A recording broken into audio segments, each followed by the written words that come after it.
Yun guys, good morning. For today's video, nandito pa rin tayo guys sa Premium Bikes. Yan, kung makapansin niyo, Premium Bikes San Jose Occidental, Mindoro. Yan, nandito tayo sa harapan ng branch natin ngayon.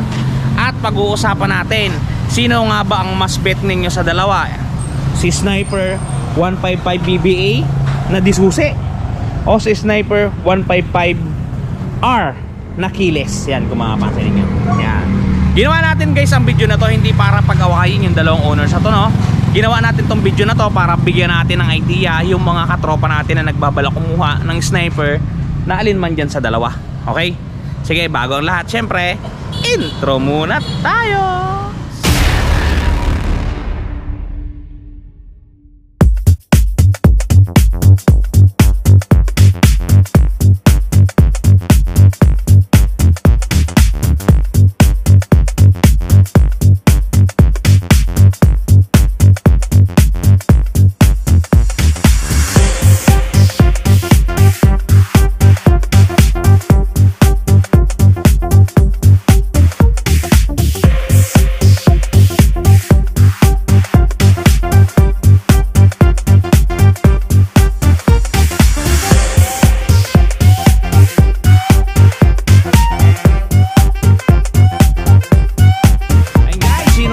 Sa intro natin, yan ang pag-uusapan natin ngayon guys, kung ano nga ba talaga yung pinagkaiba ni Sniper Standard doon kay Sniper 155R, para doon sa mga bagong bibili meron kayong idea. Okay, puntahan natin to si Sniper 155 Standard Edition. Yan, mapapansin niyo, syempre first of all, disusi lang talaga ang ating bida. Disusi lang siya, hindi siya keyless.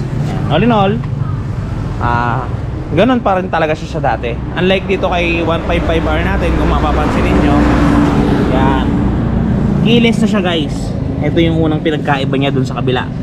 Keyless na ang ating 155R at meron siyang charger port. Kung mapapansin ninyo, meron siyang nakaabang na charger port dito na dun sa isa nating bida ay wala. Yan.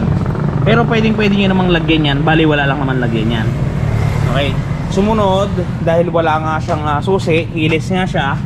Ito guys, meron siyang emergency dito. Kung nakikita niyo yan, meron siyang emergency na susian dyan para makabukas tayo ng ating new box. Yan, pagka nalubat yung ating baterya.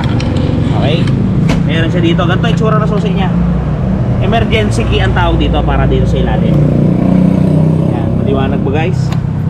Sumunod na pinagkaiba nila, mapapansin ninyo, yan, kitang-kita nyo na, diba, yung spike ng gulong na tong standard versus dito sa standard sa keyless natin.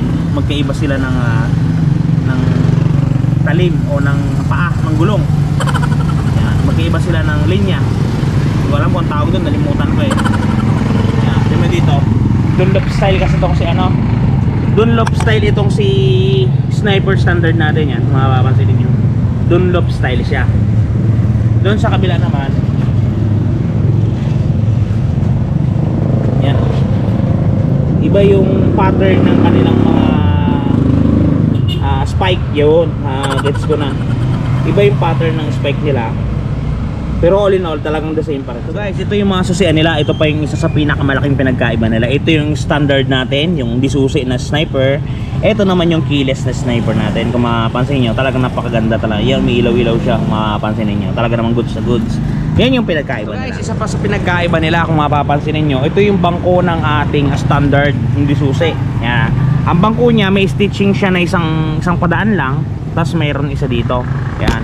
Bali, ito ang kanyang fabric, isang medyo madulas na may butas-butas at isang magaspang. Doon naman tayo sa kabila guys.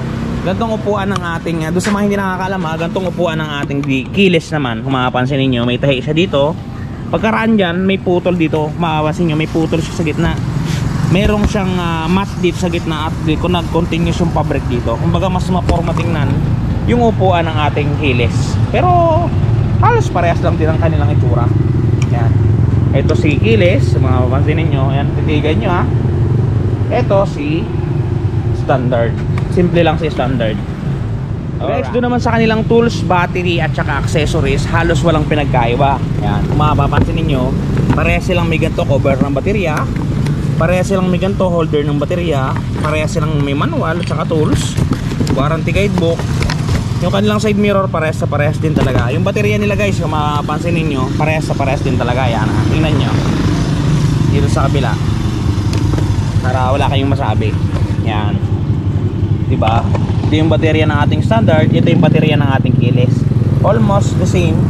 Talaga namang magkamukha. Wala silang pinagkaiba when it comes sa TVS. Talaga namang goods sa goods. Guys, yung size ng gulong nila at saka yung mugs nila ay talagang halos magkamukha. Kung mapapansin niyo, ganyan, magkaiba lang sila ng kulay. Pero magkamukha talaga silang dalawa kung mapapansin niyo. Yan, goods sa goods. Ito ang tanging pinagkaiba nila. Ang brand ng gulong ng ating standard ay Maxxis. Yan, kung mapapansin niyo, Maxxis tires. At itong si ating keyless ay RC. At isa pa sa pinagkaiba nila ay yung kanilang front caliper. Kung mapapansin niyo, si standard single piston caliper lang siya. Okay? Etong si keyless naman, double piston caliper siya. Yan. Kita nyo ba guys? Malinaw na malinaw yan ha. Baka sabihin nyo, kulang-kulang tayo. Pero malinaw na malinaw talaga yan. Dumako naman tayo sa likurang gulong nila. Yan kung mapapansin niyo. Ang size na gulong nitong ating standard sniper, yan. Hanapin natin. 120 by 70 by 17. Yan. Yung caliper niya, ganyan ang itsura. Kung mapapansin niyo, titigan nyo. Yan. Dako tayo dito sa keyless.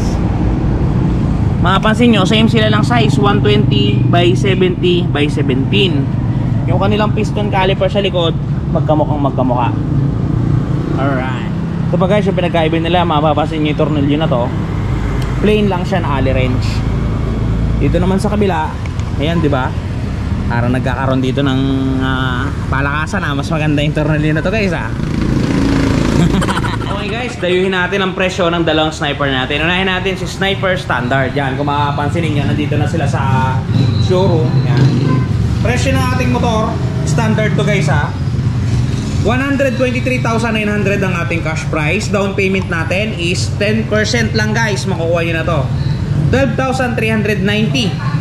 Ang magiging monthly ninyo sa looban ng 2 taon ay 7,465. Sa 3 taon naman ay 6,099. Magkakaroon ka na ng iyong Yamaha Sniper standard version. Yan, standard.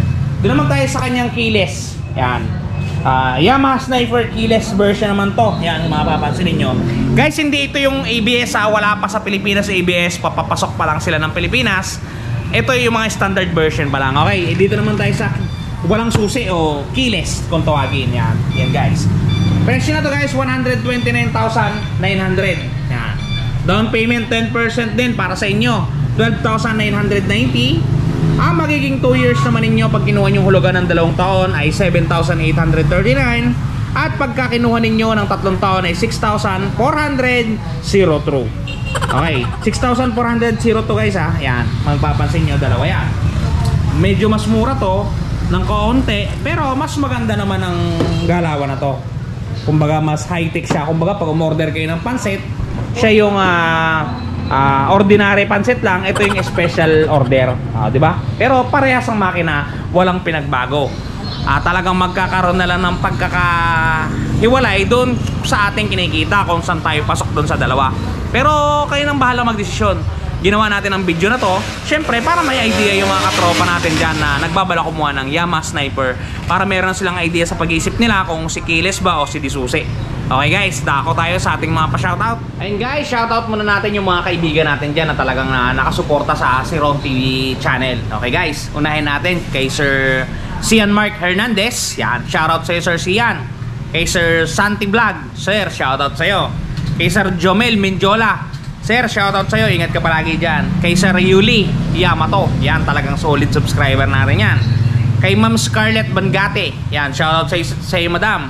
Kay Sir Jeremy Pugado, kay Sir Noli Palma, at kay Sir Floyd Galaos. Shoutout sa inyong lahat sir, at mag-iingat kayo palagi. Okay, sa pag-a-apply nga pala ng motor guys, kung ano ang tinitibok ng puso ninyo, yun ang kunin ninyo.